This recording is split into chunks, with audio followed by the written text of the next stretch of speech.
Yes, in today's topic we will be discussing on cardiac output, okay, in cardiovascular system, that is in physiology.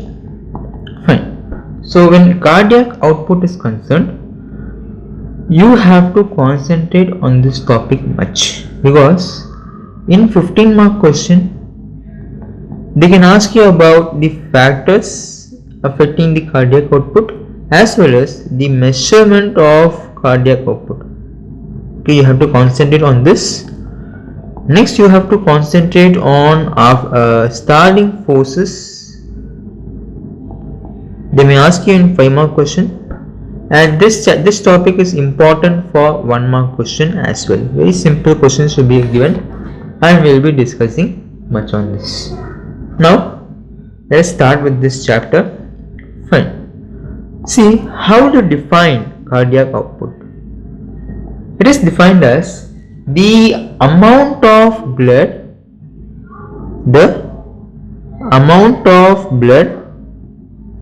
that is pumped out where in each ventricle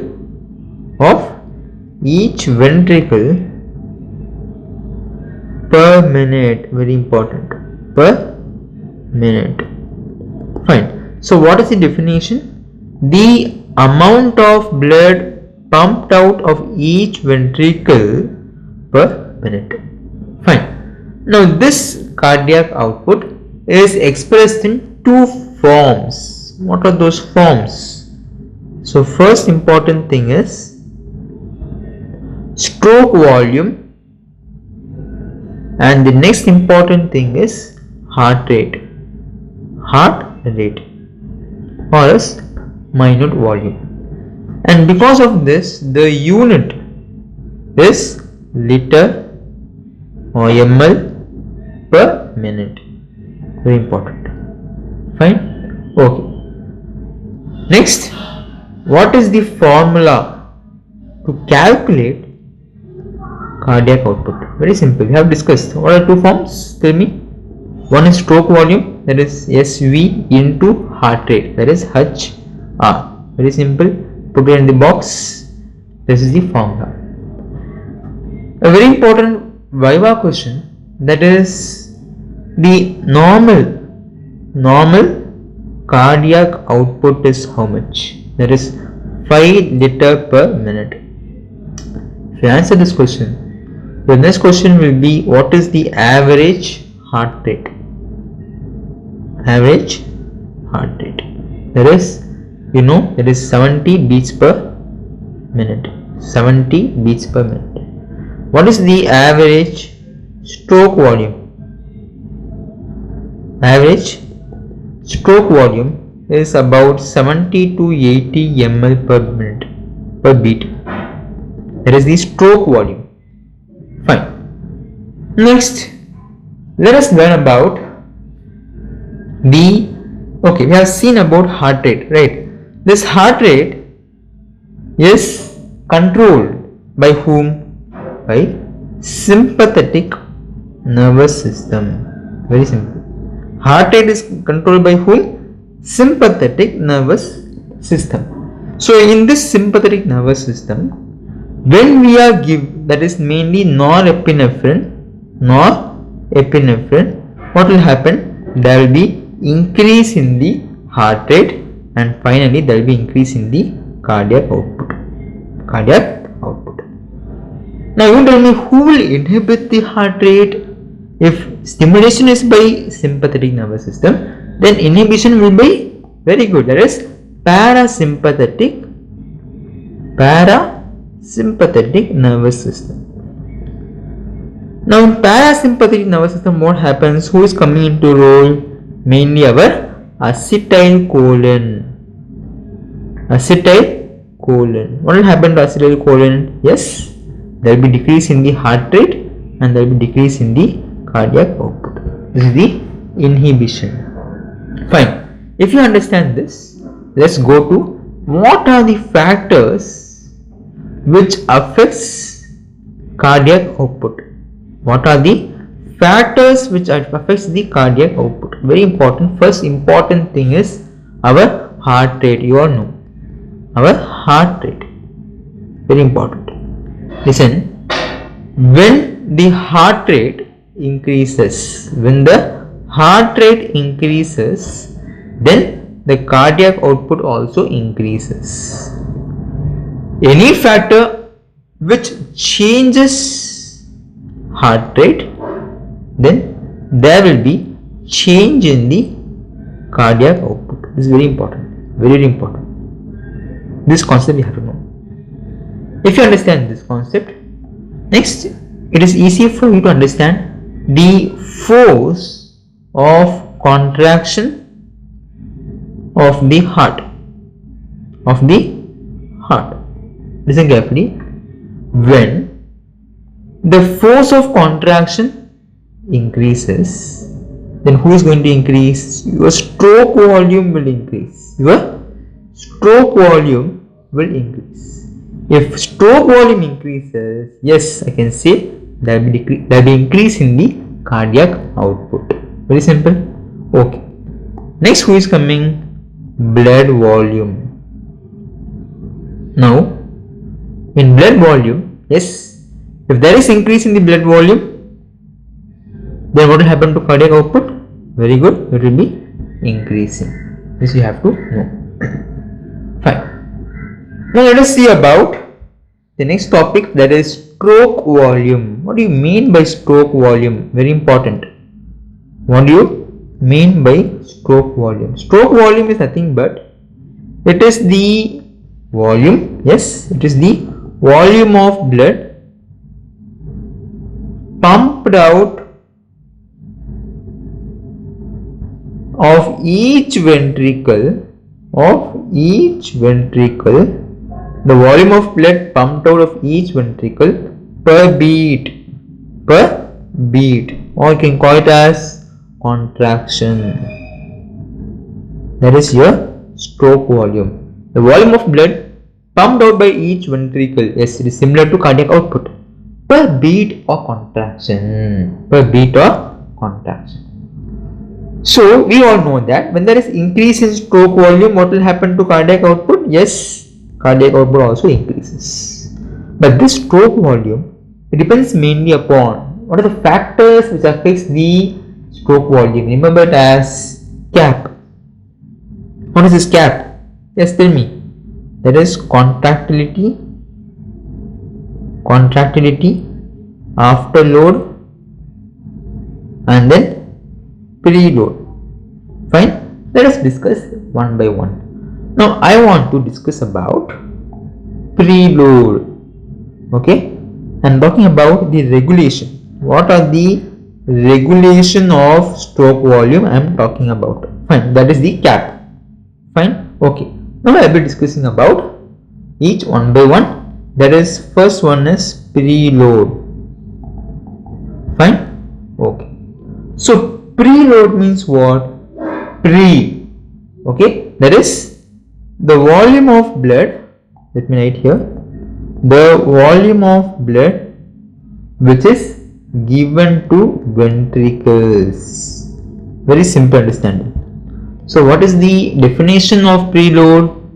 The volume of blood in the ventricles at, listen carefully, at end of diastole. Okay, so we call this marker, the best marker for preload is end diastolic volume.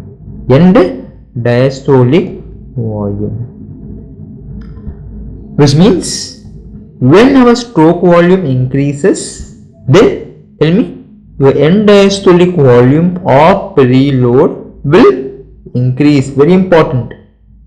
One more question.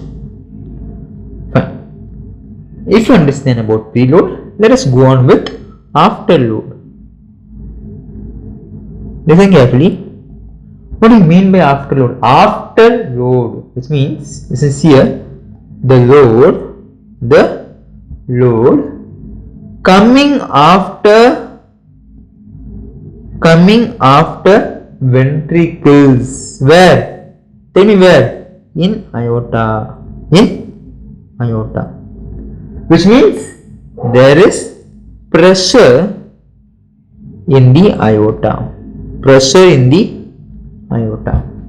So there is frictional resistance in the arteries, and that we call it as, what resistance is that? What resistance is that? See, in preload we discuss about end diastolic volume. In afterload there is a particular resistance called total peripheral resistance. Total peripheral resistance is your marker for afterload. And very important to note that if there is increase in afterload, listen carefully, if there is increase in afterload, there will be increase in the aortic pressure. Am I right? Good. There will be increase in the aortic pressure, which means there is a decrease. Let me write in red pen. There will be decrease in the cardiac output. This is must know point. This they can confuse you in 1 mark question. You have to be thorough. What I am saying, afterload, yes, afterload is inversely proportional to cardiac output. That's all. Fine. Cardiac afterload is inversely proportional to cardiac output. Next important, the last one is contractility. Contractility. Fine. Contractility means what? Just tell me. There is strength in the. There is strength. Where is the strength? Strength of ventricular contraction. This you have to know. So stroke volume increases with contractility. Contractility.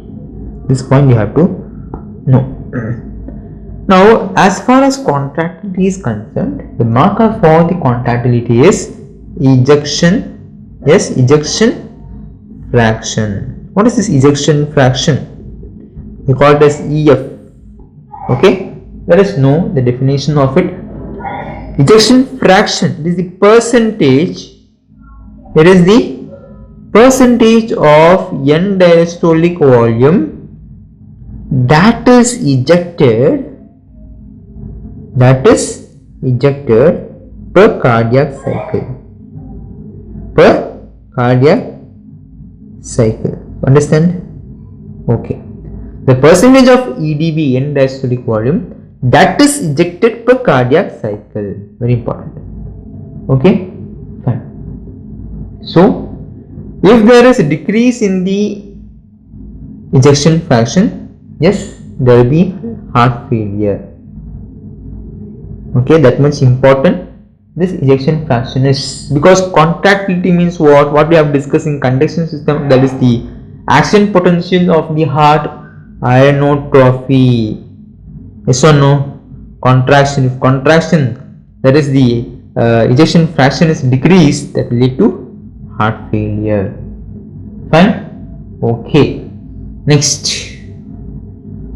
If you want to know the formula for ejection fraction, okay, see, stroke volume, what is the formula? End diastolic volume minus end systolic volume. Then ejection fraction formula will be stroke volume by end diastolic volume, that is per definition ejected, the percentage of EDV ejected per cardiac cycle. So stroke volume by end diastolic volume percentage, so 100 into 100. Actually normal ejection fraction, okay, normal ejection fraction is about 50 to 65%. That is the important points you have to know. Fine. Next important thing is about, you should know about venous return. Venous return. What is that? See, end diastolic volume is controlled by factors which affect the venous return. That is mainly the total blood volume as well as, that is right, venous return. End diastolic volume has got factors which affects the venous return, that is total blood volume as well as venous pressure. Venous pressure. What is venous pressure? The driving force for the blood to return. Here venous, veins. If you know about veins, veins have high compliance. High compliance. Okay. That is, it stretch. It will stretch more at given pressure. It will stretch more at given pressure than arteries. So what we learned, veins have more compliance. First important point. Fine.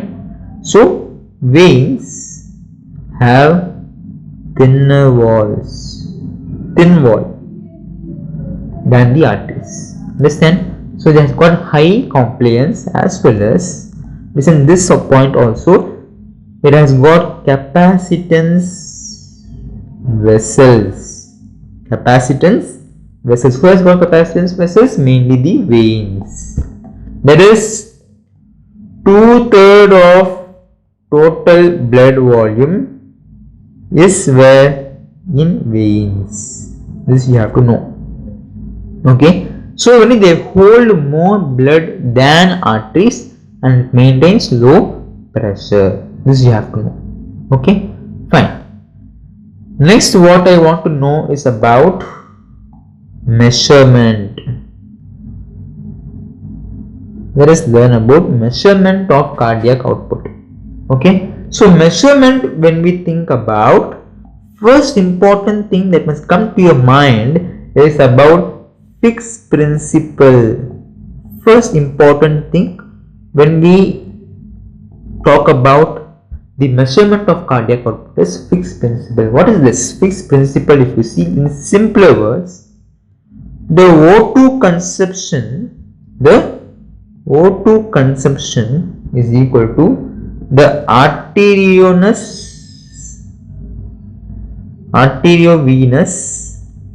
difference into blood flow. Okay. So the O2 consumption, okay, is equal to arteriovenous difference into blood flow. See, if I have to know that blood flow is equal to cardiac output. Okay. So then what do you know about cardiac output? Tell me. Oxygen consumption by arteriovenous O2 difference. This is how we calculate the cardiac output to Fick's principle. This you have to know. Understand? Fine. This is the main measurement of the Fick's principle. Okay, one is by Fick's principle, and other methods also you have to know about. Okay, read it about the dilution methods, and other will be pulmonary artery thermodilution. Okay, thermodilution, that is the trans right heart thermodilution. Also know about Doppler ultrasound method, and also impedance cardiography. So these are all very important for as far cardiac output measurement is. Okay. Now, what is the relationship with BP? See, cardiac output is made up of what? Heart rate and stroke volume. This we know. Two forms, heart rate and stroke volume. See, with exercise, what really happens? Oh my god, wait. So with the exercise, what really happens is the heartbeat will be faster. Yes or no? So during exercise, our heartbeat will be faster, which means more blood is pumped out. with each beat that is contributing to rise in the BP. What I am saying, during exercise heartbeat will be faster, which means more blood will be pumped out with each beat that is contributing to increase in the BP. So changes in volume of blood within the cardiovascular system is going to affect BP. This point you have to be knowing. Okay, fine. Now regulation of cardiac output. What is the regulation of cardiac output? See, regulation of cardiac output means what? Regulation of cardiac output. It means it is maintaining a constant cardiac output with 5 liters per minute under normal conditions. Okay, even though the physiological demands increase or decrease.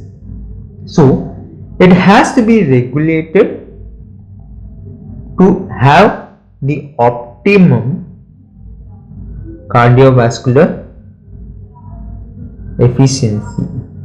Yes or no? This is the basics, right? So first we will be seeing about the mechanism of regulation. How can this 5 liter per minute is constant? That we are going to see. What are the mechanism of the regulation? We are going to see now. Simple. When I understand about the mechanism of regulation, first what is coming in my mind is about bivenous return.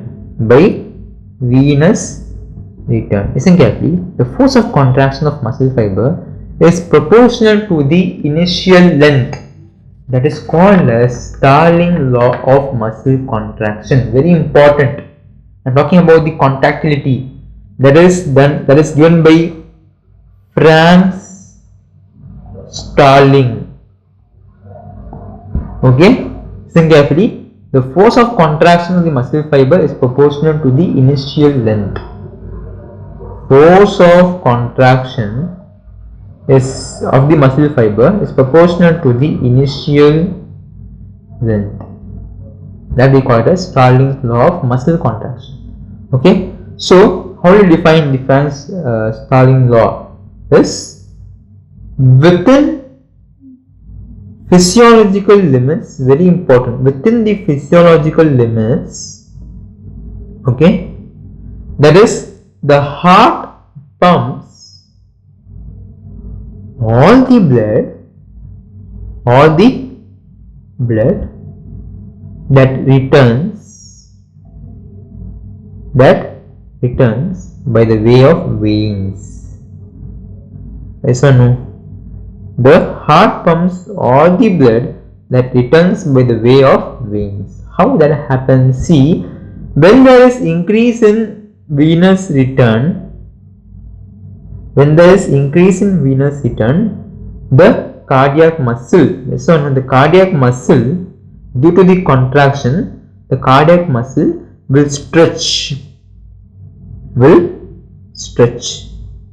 okay, to greater length. And because of this, the ventricular muscle will contract with greater force. So what I am saying, there is increase in the venous return, so that the cardiac muscle is stretching off, and the ventricular muscle, what happens, it will also contract with the greater force, and because of this there is increase in the cardiac output. That we call it as Franz Starling law. Within the physiological limits, the heart pumps all the blood that returns by the way of veins. Very important question. Understand? Next mechanism is about by nervous system. What is this nervous system? Autonomic nervous system mainly. Okay, here the autonomic nervous system is going to take the major role in the regulation of cardiac output. Okay, so we discussed that whenever the sympathetic neurons activity increases, that is during the emotions or exercise, that is going to stimulate the SCA node as well as the ventricular myocardium, which means there will be increase in the heart rate as well as there will be increase in the force of contraction. because of the sympathetic activity. Okay, that is force of contraction or the stroke volume, and thus there will be increase in the cardiac output. What will happen to parasympathetic activity? It is increases during the sleep because it is going to inhibit the SCA node, it will decrease the heart rate and decrease the cardiac output. Fine. Okay. Next important thing is hormonal regulation. There are some hormones which is going to regulate during our cardiac output. What is that? Whenever our adrenaline level increases in the blood, that is going to stimulate our SCA node and increases our heart rate and cardiac output. Very important. Understand? Okay. This is all you have to know about the regulation of the cardiac output. Understand? Thank you. This is about the cardiac output. Like, subscribe the channel, and thank you. Have a nice day.